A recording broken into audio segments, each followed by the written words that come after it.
एक आवाज ज्याने हृदयाला स्पर्श केला, एक कलाकार ज्याने स्वप्नांचे वास्तव्य बनवले आणि एक जीवन ज्याने शिकवलं की प्रेम, मेहनत आणि धैर्य यांच्याशिवाय आयुष्य अपूर्ण आहे।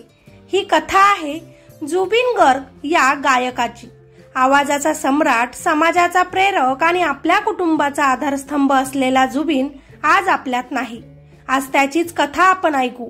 मेघालयाच्या शांत आणि हिरव्यागार गावात 18 नोव्हेंबर 1972 रोजी जुबिन गर्गचा जन्म झाला। लहानपणापासूनच त्याच्या घरात संगीत आणि संस्कृतीचे वातावरण होते।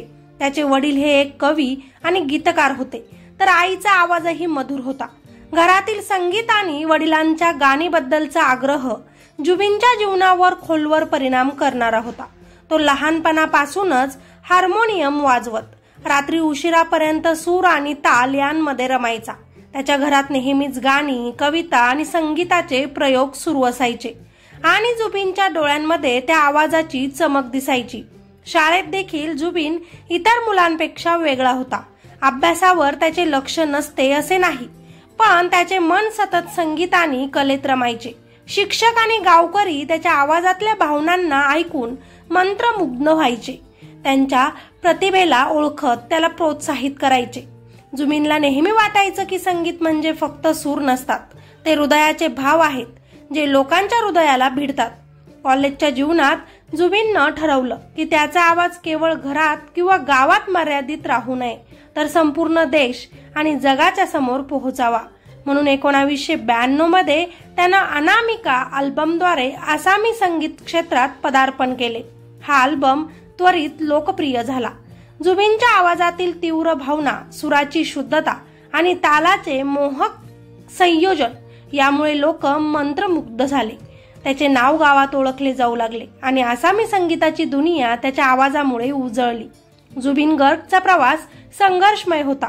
सुरुवातीला अनेक संगीतकारांनी त्याला कमी लेखलं, काही म्हणाले की त्याची शैली फार वेगळी आहे, पण जुबिन कधीही हार मानत नव्हता। दिवस रात्र मेहनत करत राहिला। त्याच्या मेहनतीचा परिणाम लवकर दिसू लागला। तो हिंदी, बंगाली, भोजपुरी, मराठी, तामिळ, तेलुगू, मल्याळम आणि इंग्रजी अशा 40 पेक्षा जास्त भाषांमध्ये 38,000हून अधिक गाणी गाऊ लागला। त्याची या आली, दिल का रिश्ता, आवारा हूँ ही गाणी सर्वत्र लोकप्रिय झाली। संगीत माध्यमांतून जुबिननं लोकांमध्ये भावनांचा संदेश पोहोचवला। त्याचे गाणे फक्त मनोरंजन नव्हते, त्यांमध्ये प्रेम, दुःख, आशा, संघर्ष आणि जीवनाचे विविध रंग होते। त्याच्या आयुष्यातील सर्वात सुंदर प्रसंग म्हणजे गरिमा आणि त्याची प्रेमकथा। कॉलेजच्या कार्यक्रमात भेटलेल्या गरिमाशी जुबिनची मैत्री सुरू झाली। हळूहळू पत्र व्यवहारातून आणि फोनवर संवादांतून त्यांचं प्रेम फुललं। आधी दोघांच्याही घरच्यांनी त्यांच्या लग्नाला नकार दिला, पण एकमेकांवर असणाऱ्या प्रेमामुळे ते नेहमी एकमेकांच्या सोबत उभे राहिले।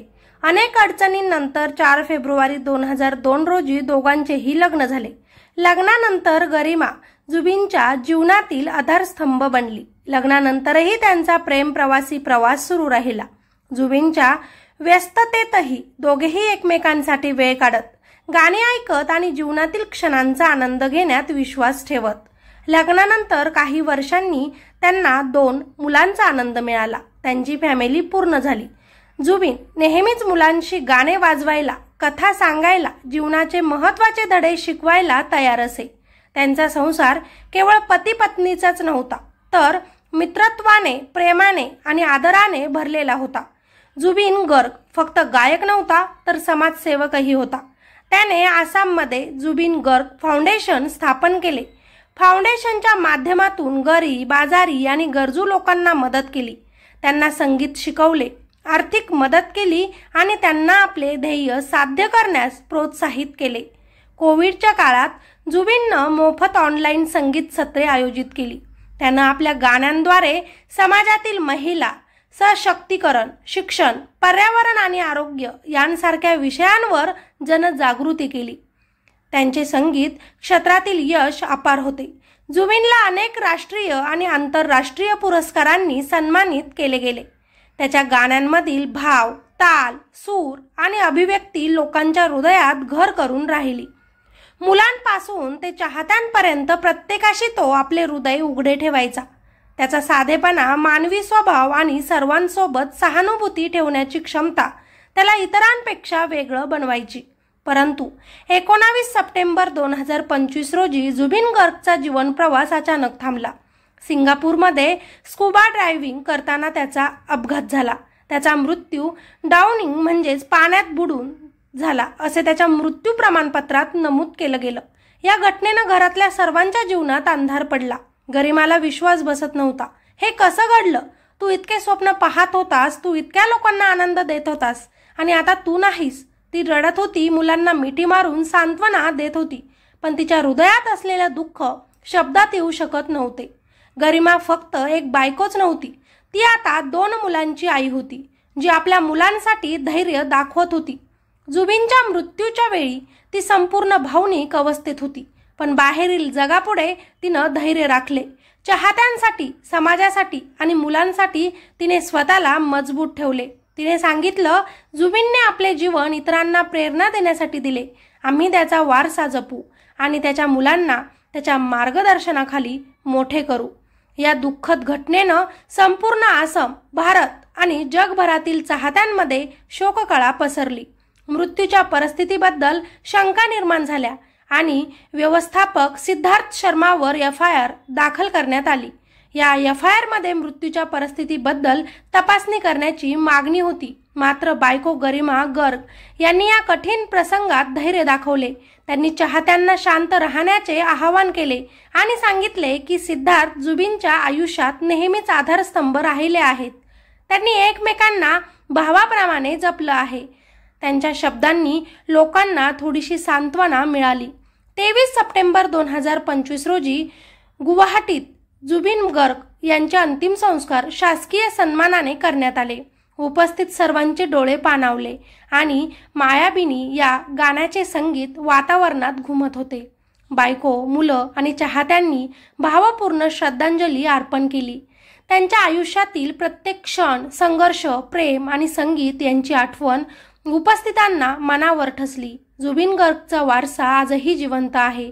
त्याची गाणी, त्याचे सामाजिक कार्य, त्याचे प्रेम आणि कुटुंबाची आठवण लोकांना प्रेरणा देते. जुबिन गर्गचे जीवन हे दाखवते की जर मनापासून मेहनत, प्रेम आणि धैर्य असेल तर प्रत्येक व्यक्ती आपल्या आवाजाद्वारे, आपल्या कर्माद्वारे समाजात आणि लोकांच्या हृदयात अमर ठसा उमटवू शकतो. जुबिन फक्त गायक नव्हता, तो जीवन दर्शक होता, ज्याने आवाजाच्या जादूमधून हृदय आणि आत्म्याला स्पर्श केला. त्याचे गाणे ऐकताना लोकांना केवळ सूर ऐकू येत नव्हते, तर त्यांना प्रेमाची, श्रद्धेची, संघर्षाची आणि आशेची अनुभूती मिळायची. त्याचे जीवन शिकवते की प्रत्येक क्षण मौल्यवान आहे, प्रत्येक भावना खरी आहे आणि प्रत्येक व्यक्ती आपला आवाज जिथे पोहोचवतो तिथे परिवर्तन घडवू शकतो. जुबिन गर्गचा आवाज आजही जिवंत आहे. त्याचे गाणे आजही लोकांच्या हृदयात उठते आणि त्याची आठवण, त्याचे प्रेम, त्याचे धैर्य आणि त्याचे कार्य सदैव प्रेरणादायी राहील. जुबिन गर्गच्या अंतिम दर्शनासाठी संपूर्ण आसाम, भारत आणि जगभरातून हजारो चाहत्यांची गर्दी जमली होती. प्रत्येक डोळ्यात अश्रू, प्रत्येक चेहऱ्यावर श्रद्धा आणि प्रेमाची भावना दिसत होती. लोक केवळ एक गायक पाहायला आलेले नव्हते, ते आपल्या हृदयातील त्याच्या सुरांचा, त्याच्या प्रेमाचा आणि त्याच्या आठवणींचा आदर व्यक्त करण्यासाठी तिथे आले होते. जुबिन फक्त एक कलाकार नव्हता, तो हजारो जीवांमध्ये प्रेरणा बनून राहिला होता. त्याच्या आवाजाने दिलेल्या आनंदाची, त्याच्या गीतांनी उमटलेल्या भावना आणि त्याच्या जीवनाने दाखवलेल्या धैर्याची आठवण आता प्रत्येक हृदयात कायमची जिवंत राहिली आहे. माणूस कधी मरेल हे कोणीही ठरवू शकत नाही, पण त्याच्या मृत्यूच्या वेळी जमलेली गर्दी सांगते तो माणूस किती प्रिय होता, त्यानं किती हृदय जिंकले आणि त्याच्या आयुष्यात त्यानं काय कमावलं. जुबिन गर्गच्या शेवटच्या दर्शनासाठी लोकांची असलेली प्रेमळ गर्दी, त्याच्या गाण्यांमधील जादू आणि त्याच्या व्यक्तिमत्वामुळे निर्माण झालेली श्रद्धा हेच दाखवते की खरं यश केवळ पद, प्रतिष्ठा किंवा संपत्तीमध्ये नाही, तर लोकांच्या हृदयात निर्माण केलेल्या आठवणींमध्ये आहे.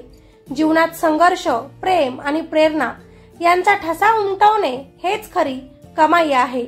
या गायकाला आपल्या KGF स्टोरीकडून भावपूर्ण श्रद्धांजली. या आली गाणं ऐकून तुम्हीही या गायकाला ओळखत असाल तर नक्कीच त्याच्यासाठी 1-2 ओळी तुमच्या शब्दात कॉमेंटमध्ये लिहायचं विसरू नका। चला भेटूया अशाच एका नवीन माहितीपूर्ण व्हिडिओमध्ये। तोपर्यंत धन्यवाद।